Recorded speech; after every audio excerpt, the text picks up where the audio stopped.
Hello and welcome to Bangladesh Today. I'm Smita Prakash. Cornered after their prominent leaders are being tried for war crimes of the 1971 Liberation War, Bangladesh's largest Islamic party, the Jamaat Islami, got support from 15 Islamic outfits in India's West Bengal state.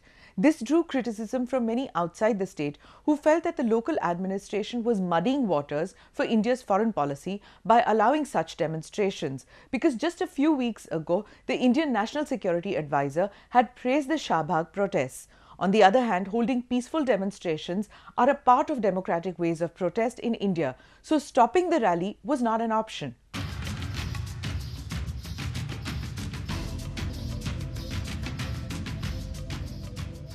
A mass convention including the All India Milli Council, All Bengal Minority Youth Federation, West Bengal Sunnat al-Jamaat Committee and others was held at Kolkata Shahid Minar Maidan, where they unitedly condemned the ongoing war crimes trial against Jamaat leaders and the actions of the Sheikh Hasina government. The protesters termed the Shahbag protests as atheistic and said that anti-Islamic propaganda would not be tolerated at all. General Secretary of the All Bengal Minority Youth Federation and ex-Madrasa students leader Mohammad Kamruzaman slammed the Bangladeshi government and alleged that Prime Minister Hasina was protecting anti-Islamic bloggers. आप लोग जानते हैं कि बांग्लादेश में वो हुकूमत के मदद से कुछ ब्लॉगर लोग ब्लॉग में इस्लाम और प्रोफेट के नाम पे बहुत तौहीन कर रहा है और इस्लाम के खिलाफ बहुत लिख रहा है। उसके मुखालिफत करने के लिए आज हम लोग का ये एजुटेशन, हम लोग चाहते हैं कि वो ब्लॉगर जो इस्लाम के खिलाफ करते हैं उनके अगेंस्ट में बांग्लादेश हुकूमत एक्शन ले, आईनी व्यवस्था उनके खिलाफ करे और उनका अरेस्ट भी करे और इस्लाम के मुखालिफत बंद हो जाए। Kamruzaman also said that they would request India's Prime Minister Dr. Manmohan Singh and President Pranab Mukherjee to take up this issue with Bangladesh. हम लोग चाहते हैं कि वो जो ब्लॉग जिस ब्लॉग के जरिया इस्लाम के खिलाफ बहुत कुछ लिख के प्रचार कर रहा है, वो ब्लॉग हिंदुस्तान में बंद कर दिया जाए। दूसरा ये है कि बांग्लादेश हुकूमत को ये डेमोक्रेसी और पीस का कुछ एजुकेशन दिया जाए। हमारा राष्ट्रपति और प्रधानमंत्री जी उनका कुछ सबक, ऐसा सबक दे जिस सबक लेके वो वहाँ पे अमन और शांति कायम करे। They even demanded setting Bangladeshi Islamic orator and leader of the Jamaat, Dilawar Hussain Saidi, free after the War Crimes Tribunal had awarded him the death penalty. 73-year-old Saidi, also the vice president of the Jamaat Islami party, was found guilty of charges of mass killing, rape, arson, looting and forcing minority Hindus to convert to Islam during the 1971 Independence War. We cannot be blind to the existence of fundamentalist organizations, both Islamic and Hindu, in India. So the Islamic fundamentalists, they think they have the right to support the Jamaat of Bangladesh, against whom this young student community and progressive community are fighting. But we can stop them also, because our country is a democratic country, so they can extend their support to the Jamaat.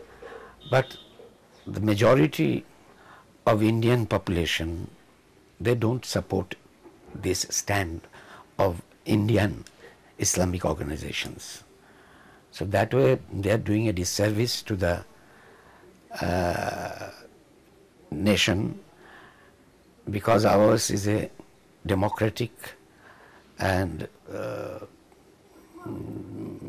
that is secular state.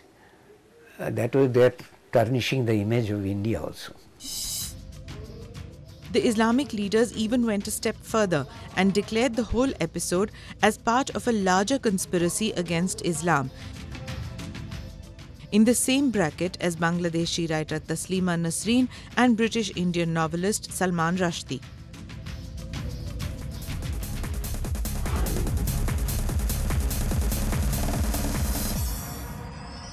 It must be noted that this was the only such solidarity move towards the Jamaat.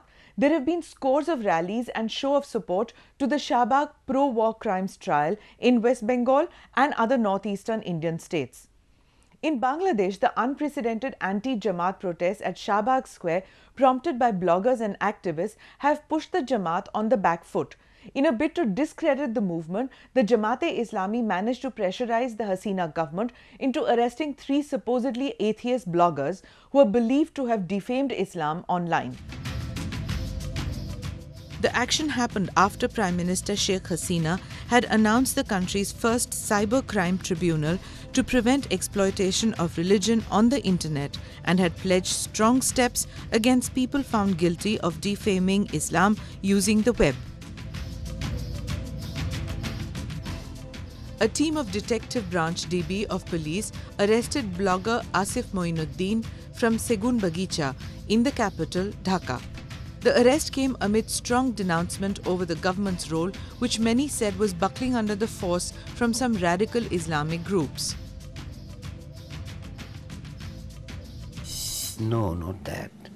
Might be she is too cautious, because already there is a big force against her, and the big force of fundamentalism is working against her with support from other rival political parties. As you saw, BNP leader refused to see our president while he was visiting Bangladesh.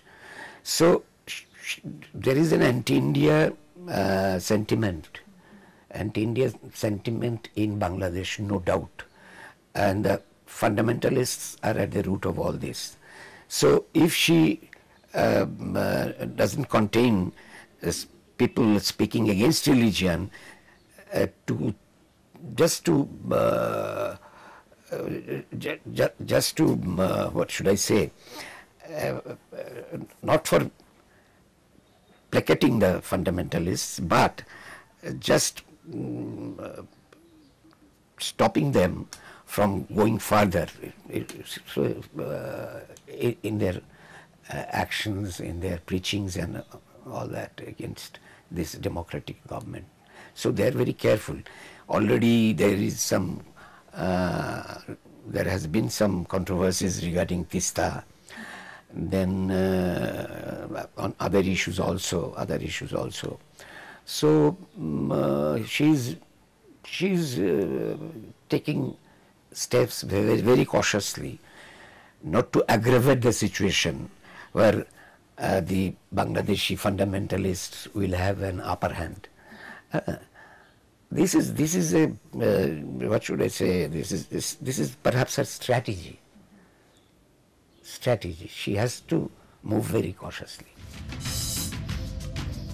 However, in February this year, the Hasina government had also shut down 12 blogs and Facebook pages for carrying out malevolent publicity by suspected Islamists. Suddenly they're all being called bloggers. Now I don't think all of them are bloggers. I mean, there are young people, the numbers of young people there, I'm sure not all of them are bloggers.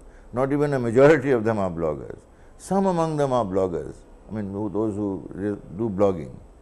So the other side, the people who want to discredit this whole demand for justice, started to say these bloggers have written objectionable things in the social media.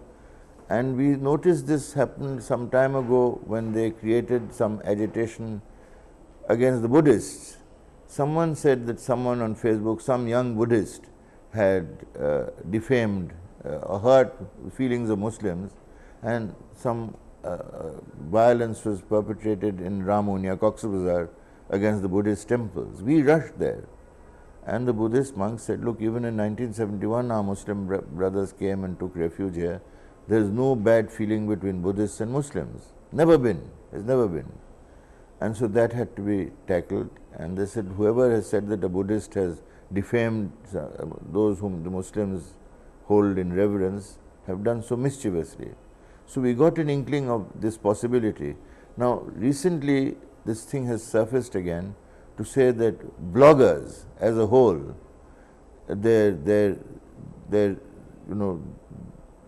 things have been said against them which I don't want to repeat. But the idea being to sort of create a kind of public impression that all bloggers are people who have said things or done things which hurt people's religious feelings.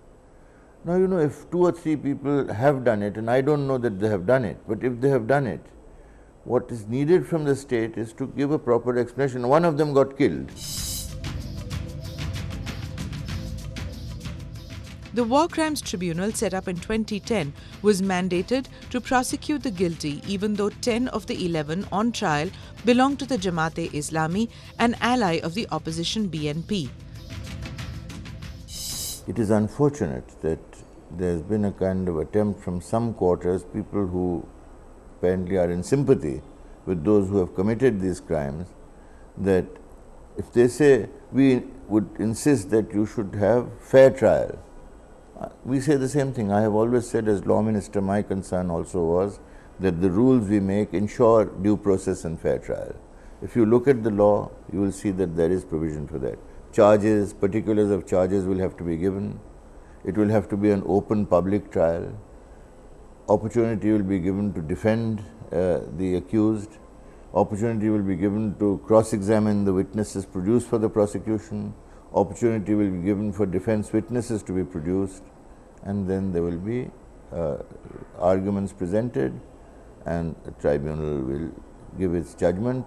And what is very significant is there is a provision for appeal. In case of conviction, there is a provision for appeal, and the appeal is to the highest court in the country, the appellate division of the Supreme Court.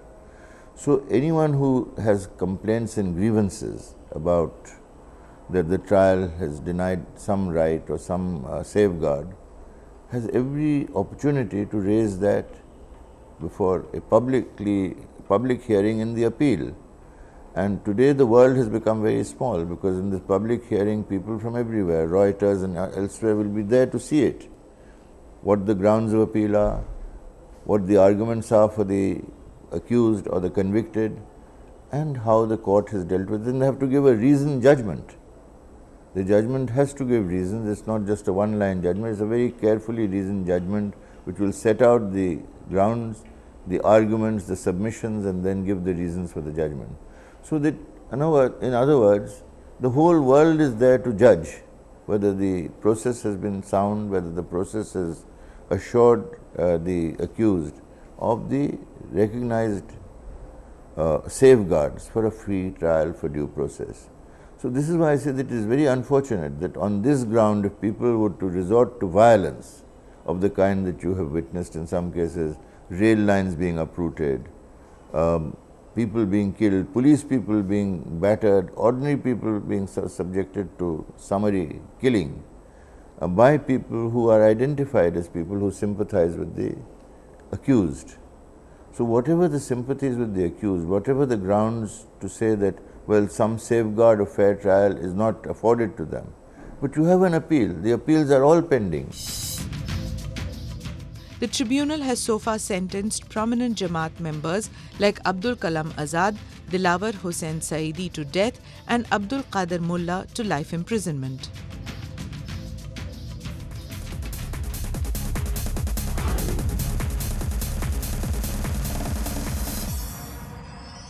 Whether the arrest would add to the already growing frustration of the youth and online activists who've been protesting since February 5th, demanding maximum punishment for war criminals, remains to be seen.